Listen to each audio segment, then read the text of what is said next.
Voilà. Alors, donc, nous parlons de ce sujet extrêmement important, toujours qui nous ramène dans l'identité du Messie. Et puisque, comme nous le savons tous, l'identité du Messie, le Messie Yeshua bien sûr, est bien le fondement de l'identité de tous ceux qui sont appelés à être héritiers du Créateur lui. Ce qui me fascine de plus en plus, que le Père fait grâce, qu'on évolue dans le discernement de qui est vraiment le Messie. Parmi les points qui me fascinent dans son fonctionnement terrestre, c'est son immense capacité d'anticipation des événements. Je rappelle d'abord que même en lisant les codes écrits, ou alors évoluant dans la compréhension de la structure identitaire du Messie, comme étant l'expression visible de la structure identitaire même du Créateur, caractéristique du Créateur. Ce qu'on observe, c'est que jamais il n'a été surpris par un événement. Jamais. Et non seulement jamais le Messie n'a été surpris par un événement, quel que soit l'événement, quelle que soit l'ampleur de l'événement, qu'il soit grand, effroyable ou qu'il soit minime, dans les tout petits détails, il préparait toujours les événements bien avant de se retrouver en face des événements.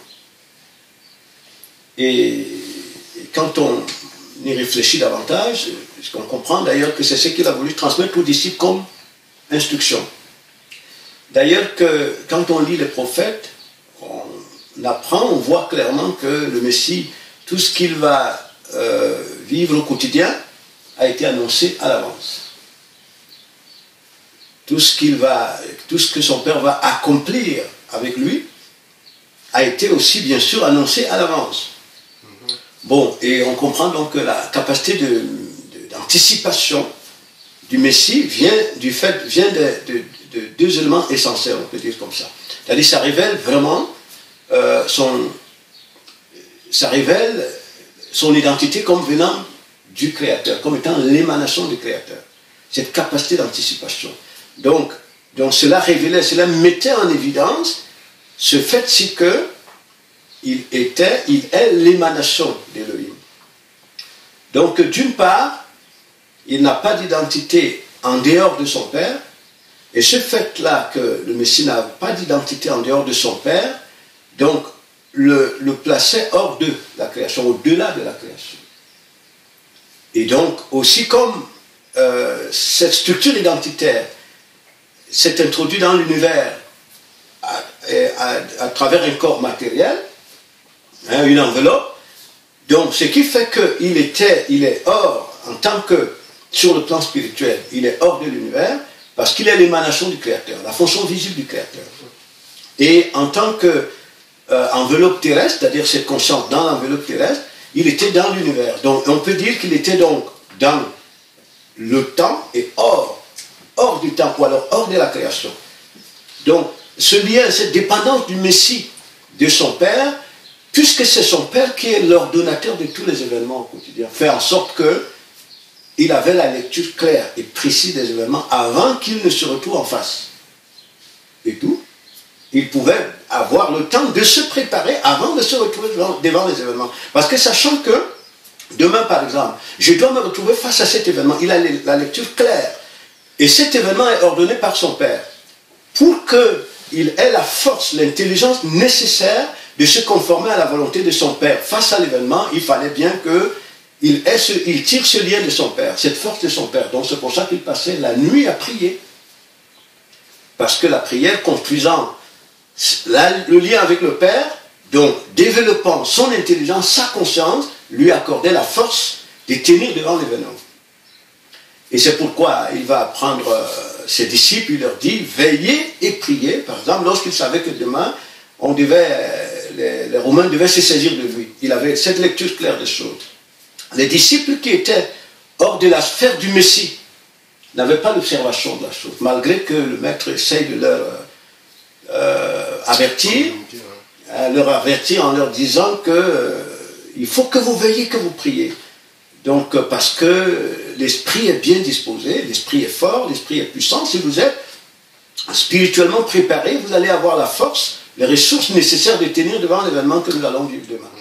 Bon, mais la chair est faible. Si vous êtes dans chair, il n'y aura aucun espoir que vous teniez devant l'événement. Vous allez subir en fait. Voilà. Mais les disciples n'y comprenaient rien dans tous les cas. Donc ce qui fait que quand ils se sont retrouvés face à l'événement, comme ils n'étaient pas préparés, ben, l'événement leur a imposé la conduite, leur a imposé le choix. Tous ont fui.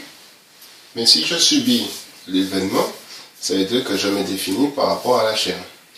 Si je subis l'événement, ça veut dire qu'en fait, l'esprit, je suis un esprit bien sûr, mais il est enfermé dans le corps. Donc ça veut dire que je me définis par rapport à la chair, comme tu dis. Parce que derrière l'événement, derrière les événements, il y a des forces spirituelles. Derrière les événements, il y a des puissances spirituelles. Bien sûr que ces puissances spirituelles, elles-mêmes sont dépendantes du Créateur. Elles sont, on peut dire, les outils que le Créateur utilise pour accomplir sa volonté. Maintenant, il faut que, quand je suis face à ces puissances spirituelles, qui ont pour objectif éprouver mon attachement au Créateur, que j'ai des ressources qui me permettent de prendre l'ascendance sur ces forces spirituelles. Que ce ne soit pas elle qui m'impose l'orientation, mais que ce soit mon Père, de qui j'ai le lien, ou alors le Messie, de qui j'ai le lien, qui me donne la force. Quand je parle de force, je parle bien de l'intelligence nécessaire, le discernement de comprendre que cet événement doit plutôt contribuer à m'amener vers mon objectif.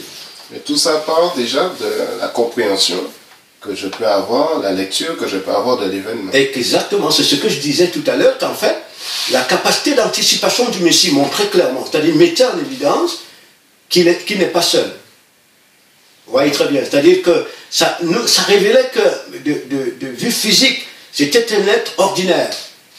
Mais de vue intérieure, sur le plan intérieur, sur le plan de sa structure spirituelle, il était un être extraordinaire. Ça veut dire qu'il n'avait pas d'identité hors du Créateur. Donc imaginons bien que c'est dépendant vis-à-vis du Créateur. Il n'a pas d'identité hors de son Créateur. Hors du Créateur, je veux dire, hors d'Élohim. Donc, ça veut dire qu'en réalité, il a la position de son Père, la vision de son Père sur le déroulement des choses. Donc rien ne le surprend. Vous voyez très bien, rien ne le surprend. Nous revenons, si nous pouvons prendre un exemple sur le fonctionnement de la nature ou même des humains au quotidien. Avec l'évolution des moyens que les gens utilisent pour scruter notre univers. Lorsqu'un pilote part par exemple de Roissy, pour le Mali, par exemple, ou pour le Bénin, c'est-à-dire avant que le pilote ne décolle, il fait la prévision de son voyage. Il a déjà la lecture claire des turbulences qu'il va rencontrer. Combien de turbulences? N'est-ce pas? Il a presque tout le temps, tout est chronométré. Donc, ça veut dire que normalement, avec le moyen d'observation du ciel, le pilote est supposé ne rencontrer aucun événement de manière surprenante. Donc, il se prépare en fonction de cela. Alors, on pourrait dire que, dans ce sens, le Créateur met des indices sur notre chemin pour nous indiquer la route. Tout à fait. Donc, ce qui fait que, quand on observe le fonctionnement du Messie, le fonctionnement de notre Maître, il ne va rien vivre au quotidien par surprise. Parce qu'il observe clairement les choses de cette manière. Donc cela revient à dire que nous-mêmes, rien n'arrive par surprise. Il n'y a pas d'hasard. Il n'y a pas de hasard. D'ailleurs, le hasard globalement n'existe pas. Donc il n'y a pas un seul événement qui arrive au quotidien de manière spontanée. Tous les événements qui arrivent ont été, je dis bien, avant même que nous soyons introduits dans cet univers, tous les événements qui doivent nous accompagner. Si notre cycle, c'est de nous laisser développer par rapport au Messie, de rentrer dans la structure identitaire du Messie, tous les événements qui arrivent sont non seulement ordonnés par le Créateur, mais ont été organisés avant que tu ne viennes dans l'univers. Donc, maintenant, ce qui te permet de l'observer clairement, c'est le lien que tu as avec le Créateur. Donc, ce lien te permet, au travers du Messie, de sortir de la création. Donc, d'avoir clairement, on peut dire, le plan de navigation le plan de navigation qui te conduit vers ton identité, ce qui fait qu'aucun événement ne te surprend. Donc c'est ce que la vie du Messie nous enseigne, c'est que le Messie, il n'était surpris par rien. Parce que rien qui l'accompagne dans sa mission n'était surprenant. Tout était ordonné par le Père. N'est-ce pas? Donc ce qui fait que, au moment où quelqu'un vient lui dire que Hérode est en train de comploter contre toi pour te tuer, il élabore son planning. Donc il sait bien qu'il doit être livré à Hérode. Mais au moment qui est décidé par son plan. Et ça, c'est très important. Donc, lorsque le Père Elohim fait grâce que notre esprit retourne ainsi vers lui, je pense qu'on devient des disciples vrais. On devient des esprits puissants. Dans le Messie, pas en dehors du Messie, bien sûr. Comme il disait aux disciples, sans moi, vous ne pouvez rien. Et on le voit encore dans le Messie, lorsque il veut amener les disciples à anticiper les événements qu'il vivra après lui. C'est-à-dire, il part, il revient sous la forme de l'ensemble. Donc, normalement, les disciples ont une identité commune avec lui. Il leur annonce ce qui leur arrivera. Il leur dit bien qu'au moment où l'esprit de mon Père va venir sur vous, c'est-à-dire vous allez intégrer ma structure identitaire, celle de mon Père, vous serez haïs à cause de moi. On vous mènera dans les tribunaux. Ainsi de suite. Il dit, mais je vous annonce ces choses pour qu'au moment où vous serez devant, que ce ne soit pas pour vous comme une surprise. Parce que si vous vivez ces événements comme une surprise, vous n'aurez pas de ressources pour les affronter. Et nous le voyons d'ailleurs, les stratèges militaires, la guerre ne se prépare jamais au moment où elle est déclarée. Si vous préparez, vous préparez à la guerre, le jour où elle est déclarée, vous êtes déjà vaincu. Voilà. Oui. Donc c'est extraordinaire.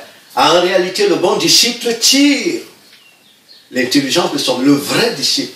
Le vrai disciple, c'est-à-dire cet esprit humain qui partage les caractéristiques communes avec le Messie, les vertus du Créateur dans le Messie, ça suppose que cet esprit humain sort des limites du corps. Il va même au-delà de la création, parce qu'il rentre dans les entrailles du Créateur. Parce que si le Créateur vient pénétrer notre esprit, c'est pour l'amener à sa position. Donc pour nous donner sa vision, la vision des choses, pour nous permettre d'avoir sa vision des choses dans le Messie. Et donc ça fait que rien n'arrive par surprise. Rien. Vous voyez? Donc si on est très attentif, vous verrez que si nous sommes vraiment des disciples du Messie, vous verrez que rien ne peut vous arriver qui ne soit annoncé à l'avance.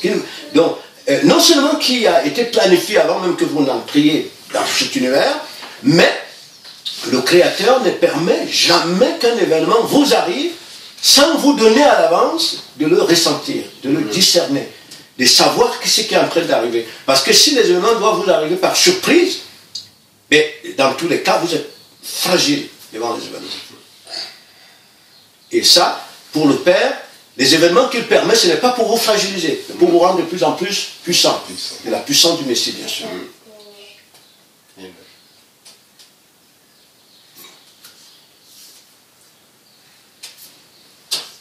Merci.